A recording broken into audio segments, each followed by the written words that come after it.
call Supervisors Fisher, Abizio, Savavik, Cassiola, and Fleer. In addition, Township Manager John Duso, Planning Director and Assistant Township Manager Jeff King, Chief of Police Sean Bekovinsky, Director of Public Works Bill Bodward, Engineer Dan Dizerath of Gateway Engineers and Township Solicitor Attorney Gretchen Moore. Before we get started, I just want to announce that we had an executive session at 6:30 this evening to discuss with council the CHJA agreements. At this point, comments will be taken at this time for any item to be voted on by the board that appears on the agenda. General township comments or questions will be addressed after the Board of Supervisors discussion of all business. Please step to the microphone and state your name and address for the record. Okay. I won't read you the announcements, but I encourage you, one thing I would like to call out is the Toys for Tots drive this Saturday from 9 until noon. Bring an unwrapped toy valued at $5 or greater. Monetary donations will be accepted. Please make checks payable to the Greater Washington County Toys for Tots. For more information, please call Mark Secrety, Rich Coder, or this Toys for Tots number, and there's going to be some awesome auction items, so please take some time to do that. Resolution 195, 2019, consider adopting a 10-ton weight limit on the portion of Pond Road between Georgetown Road and Maple Lane as recommended by the Township Engineer. Members of the board, this is an item that has been brought more to our attention because of the development that's occurring over on Holland Road related to the traditions of American development. There is a bridge along Holland Road that was repaired a number of years ago, actually structurally repaired. It has been functioning for the amount of traffic that's on the road. We've instructed people that are the developers, people that are doing the construction on the road to stay off of this portion of the road.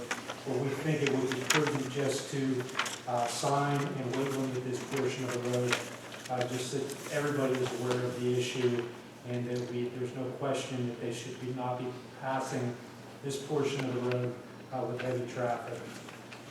We have done weight limit analysis that we'll give to the township manager to have on record, which you need to adopt such a limit, and that's the report.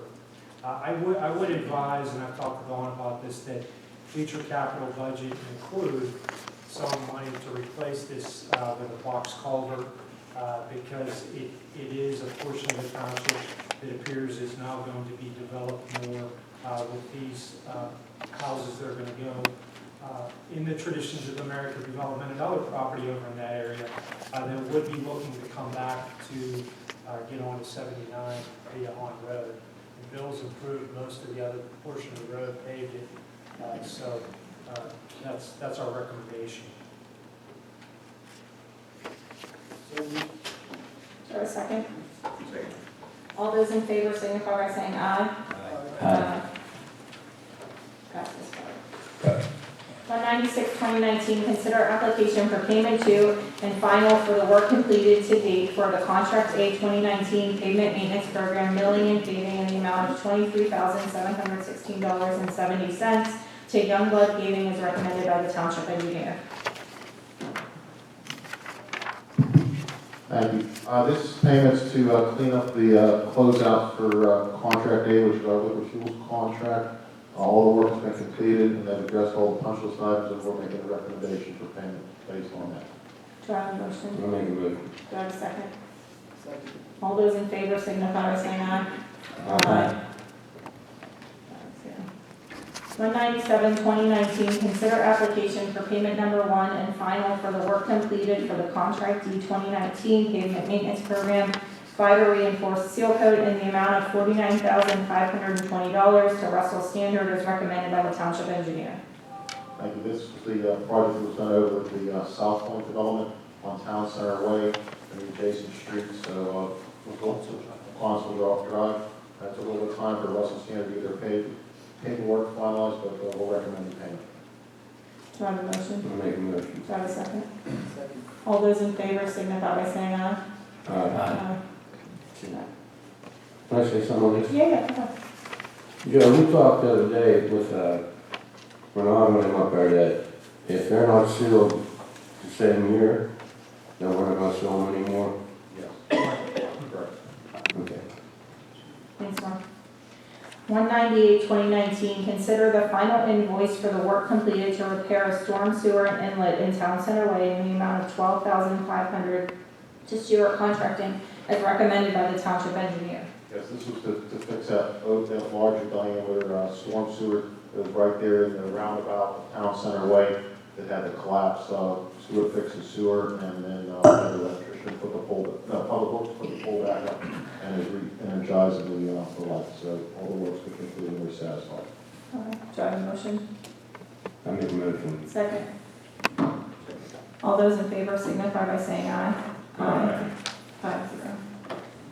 199/2019, consider the subdivision plan application 2019-024 for Alto Piano Phase 6 revised lot 610, part of the planned residential development plan previously approved by the board on September 14, 2019, location Breezewood Drive, R1, low density residential zoning district. Applicant William Bruzzy and a senior. The plan received planning commission approval on November 21st, 2019. Yeah, this is the continuing development of lots in Alto Piano. The roads have been paved for a long time. They keep taking down individual lots. This is the subdivision of one lot to create lot 610, and then its remnant parcel, which is 681. And there's nothing really special about this plan. They've addressed the comments that we had on it, like said in the agenda, planning commission recommended approval. So it's ready for your consideration. Is it just for the consolidation so they can build a house on it? Yeah, what happened was we continue to see the subdivision plans for tax purposes. They paved all the roads and they left them in parcels. So instead of subdividing individual lots because they get taxed to a greater degree when they have them individually subdivided, ready for the lots, they keep them in bigger chunks and then chop them down. Makes sense. Do I have a motion? I make a motion. Do I have a second? Awesome. All those in favor signify by saying aye. Aye. 200/2019, consider the 2020 tax levy resolution of 1.05 mils for general purpose, 0.27 mils for fire protection, and 0.18 mils for road machinery, total millage of 1.5. Do I have a motion? Do I have a second? I'll second it. All those in favor signify by saying aye. Aye. Passes 5-0. 201/2019, consider contacting the Washington County Election Office to request a change in the polling location from St. Mary's Church. A little bit of background on this. Frank, you want to? Yes, thank you, Chairman. I had a meeting this morning with Melanie Ostrander, the head of the Washington County Elections Office, and there seemed to be a misunderstanding among some of the residents that the Cecil Township Board of Supervisors voted to change and add additional precincts in the township, when the fact of the matter is the Common Pleas Court in January 27, 2017 made this decision. The Elections Office began working on this in 2016 when they started receiving complaints about overcrowding at certain of our precinct polls, namely Muse Fire Hall and Cecil Fire Hall. I've been told by workers who registered these voters at these polls if they would add another machine, that would help. The elections response was they have to follow the election code of not having more than 1,200 voters at any one precinct. They still have a problem, I'm being told, with 1,500 voters at Muse, and Hilton Garden Inn is now our largest voting precinct with 2,000 people. These changes were planned for prior to upcoming to accommodate the 2020 presidential election.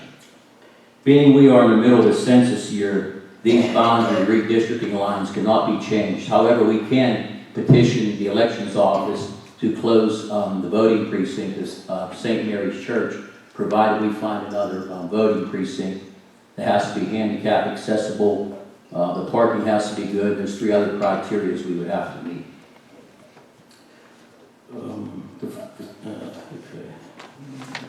With continual housing growth in Cecil Township, this seems to be, it's going to be an ongoing problem. Ron, do you want to speak to this at all since you were at that polling place that day? Kind of explain why we're requesting this? Well, there was some elderly people with walkers, and by the time they got down the ramp and back the ramp, they were soaking wet. And on top of that, for some reason, they painted their concrete steps. And I've seen several people, when it was raining, slip and fall there. It's just bad location. Do I have a motion then to contact the Washington County election to request a change? Okay, more discussion, or, Sure. were there complaints though, or were there issues? Yeah. How many of them, of the 1,500, or how many are voting at that place? How many actual complaints? Yeah. I know. Here it goes there all day. It's terrible. It's a long walk down the ramp and a long walk back. It's just terrible. Unappropriate, handicap, Not at all. accessible? It is handicapped. It wasn't appropriate in general. People that even weren't handicapped were falling down the stairs because of the way that the setup is and how you had to go down the stairs to get into the church's basement. I had a couple of ladies tell me that don't ever vote again, because they're not going through that again. I just was wondering why we're involved in this, or, They can't just make the change. Now that they've said it, we have to make a request. So we've been reached out to, they've gotten complaints and we've gotten complaints. When we reach out to them, they said the only way they can make that change is if we formally requested it. The residents are blaming us there, we have nothing to do with it. did someone speak with the church yet? Are they receiving some money for being a voting location, or do they mind if we take this away, or has that been thought of or brought up, or maybe that's something you could ask as well, Dawn? It's not a matter of money or anything. Well, if you're making that decision for St. Mary's, and we don't know what, No, I'm making it for residents. what they have put in place. Yeah, I mean, I think with all due respect, I actually attend St. Mary's Church. With all due respect to St. Mary's Church, it's not about the money St. Mary's Church receives, it's about the residents who were physically getting harmed trying to vote it. I understand. Do we have an alternative place, or Not at this point. Frank, do you have a thought on that? We can aid in the system, find a new place with this area of the township. There's not too much to choose from. Someone's mentioned the CCD down across in Southbridge. I don't know if the facility's big enough, we'd have to look at it, if there's ample parking. I don't know if that'd be able to accommodate. It is big. I've been inside my kids' to CCD there. There was a question about whether or not, because they moved CCD from there, about a code, but we're happy to assist them. We just need to come up with another location. Upstairs, we need a plug.